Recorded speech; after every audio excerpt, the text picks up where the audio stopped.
Hello again, everyone. I'm Bob Colton. We're continuing our conversations in the Lansing School District. Jan Hobbs, Adult Education, is joining us now. Jan, you've been with and working with adult education for some time in the Lansing School District. Tell us your history first. Introduce yourself. Well, I'm Jan. I started out as a substitute lunch assistant. And I only worked at the elementary school that my children attended. Well, they were in desperate need, and so I expanded, and then I went full-time. I was in a lunchroom at Dwight Rich for years, and then I slowly moved into the office, and I became the attendance secretary, and I was one of those that used to write truancy letters and if you didn't come to school. And then I moved to what was called Education Options, the alternative high school that we had, which adult ed was all fell under the same umbrella, and I've been there since 2004. And so now in adult education in the Lansing School District, talk a little bit about the program, what you do, what the program really does, and everything that it really provides the opportunity for people in the Lansing School District. Okay. Adult education has been around since 1914.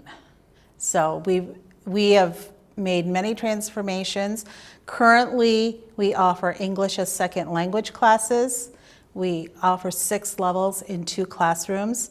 We offer the ABE, which is Adult Basic Education, and GED, which is General Education Development Certificates. We do high school diploma for those who have aged out of the traditional K-12 system.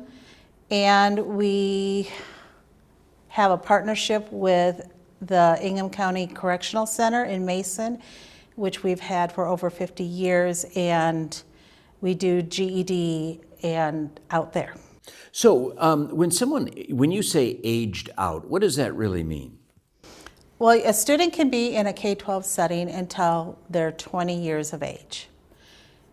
If they once they hit that 20 year of age, then they have to find an alternative route to finish their schooling, which is where we come into play. I don't take anybody under 18, and I have a couple retired gentlemen that come in for reading lessons. But I think it's amazing every year, and we have adult education graduation. How many people actually graduate in adult education? It's terrific. Talk a little bit about those who succeed in the program and what it takes. It takes dedication because we're talking adults. They have jobs, they have families, they have babies. You have to be dedicated to want to finish it because for the last 2 years with the pandemic, we've done a lot of things online. And that in itself was a challenge because not a lot of our clientele had computers. So we had to scrounge and find what we could, and we got them equipment so that they could participate. So you want students with a desire to succeed. Yes. And what you're doing is kind of setting a pathway in education. Because people have to have that desire, and then you set up the pathway for knowledge, right? Yes. Like I said, we offer Adult Basic, which starts people where they're at, which is low if you are coming in for reading lessons or you're coming in for basic math. And then we move in. Right now, we're doing a 10-week in-depth course for GED, and this group of students are working hard in person 3 days a week for about 4 hours each day on all 4 subjects of the GED test. And then we're going to test them at the end of this 10 weeks, and hopefully we'll get some graduates. Now, is each student a little bit different based on their qualification coming in to pursue a GED degree? How do you measure that evaluation? Well, every student in our program has to do a placement test. For GED, we place their placements are math and reading. And that just gives us an idea where to start. You know, some people are ready just to go in and do practice tests and, you know, they just needed that motivation.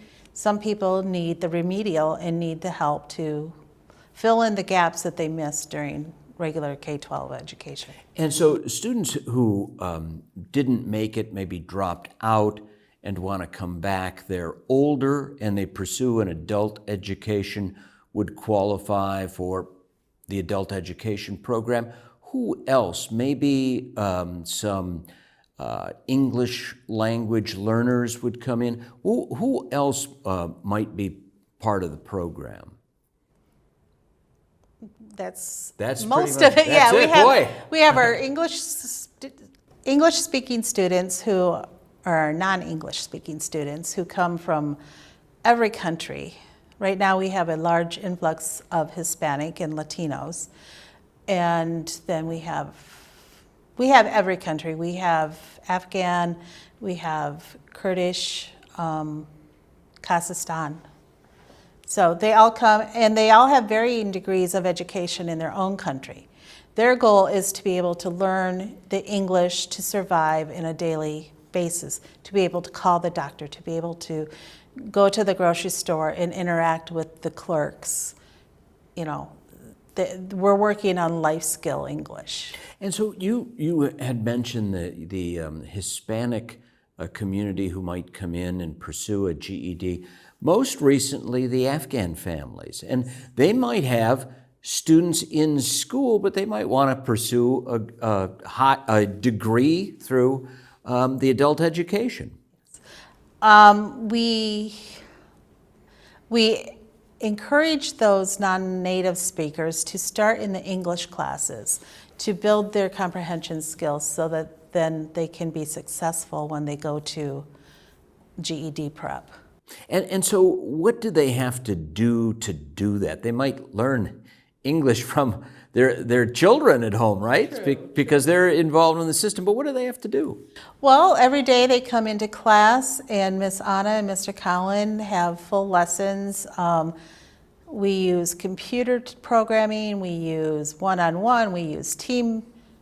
I mean, it's just, our rooms are full, they're moving pieces all around, and it's, you know, it's very exciting this year because we've had a very large intake. We're currently over 200 students in the classes at all times. Is that right? Over 200 students in adult education.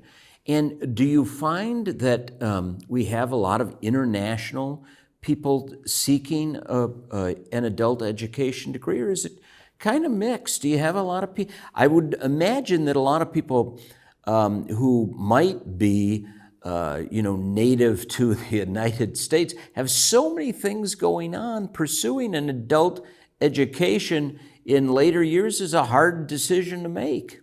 It is a hard decision. We have, especially with our ESLs, we have people that have no schooling in their own home countries to professionals. We've had doctors and nurses and engineers, and they're here on student visas. Their spouse or themselves are students at MSU, but they want to learn to speak better, to write better, and so they come and spend a couple hours with us every day. And would you find that those people who are so motivated to spend a couple hours every day actually continue their education? Talk about that. Our goal is to move them into either post-secondary or a career. We do, in the second semester, we will have some IET classes, which include a community interpretation class for our ESLs. Our goal, because we are funded through the Department of Labor and Economics, we are focused on moving people into the workforce. Okay, so these people, you want to make sure that they're workforce ready. Yes. But oftentimes they have jobs, right?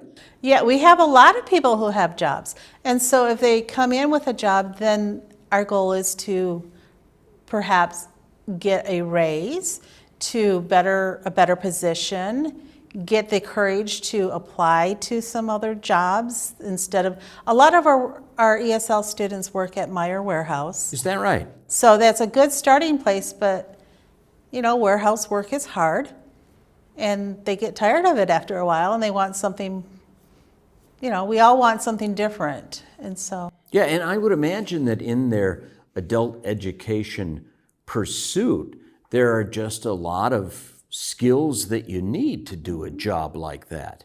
Yeah. And so are you finding people find their own way in education, or do you have to guide them along to the path that they need? It's a little bit of both. We're in the process of hiring a Pathways to Options specialist, and that person's job will be to do job inventories with the students to see what their interest is in, to look up how much money that job makes, is it, how much schooling will it take after you get your credential with us?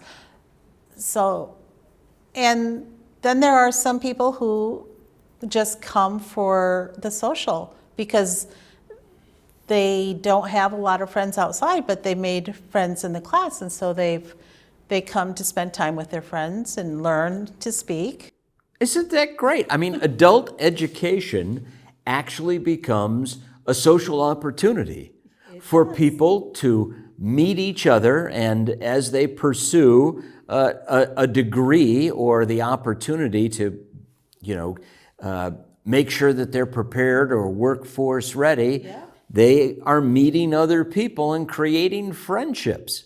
And because they all have the same thing in common. They all want to learn how to speak and be a better citizen in the United States. And Jan, what do you think the opportunities ahead are for the adult education program? They are endless. I mean, we are just about at capacity where we're at right now. So we're at that crossroads where do we move? Do we stay? How do we grow if if our building is limited in space? So that may, and it's just such a good problem to have that we have too many students. Well, growing is something that we certainly want to do, and if someone wants to pursue an adult education in the Lansing School District, how do they do it? You can go online at the Lansing School District website there and look for adult education. There is an online enrollment form. Everyone who fills that out gets an email from me inviting them to come in and take placement tests. And then we will talk about what their schedule is after that placement test, because each class time is just a little bit different. Well, if people haven't thought about it yet, I hope they do in the future. And Jan Hobbs with the Lansing School District is the person to contact for adult education. That's our conversation. I'm Bob Colton. We'll continue conversations in the Lansing School District.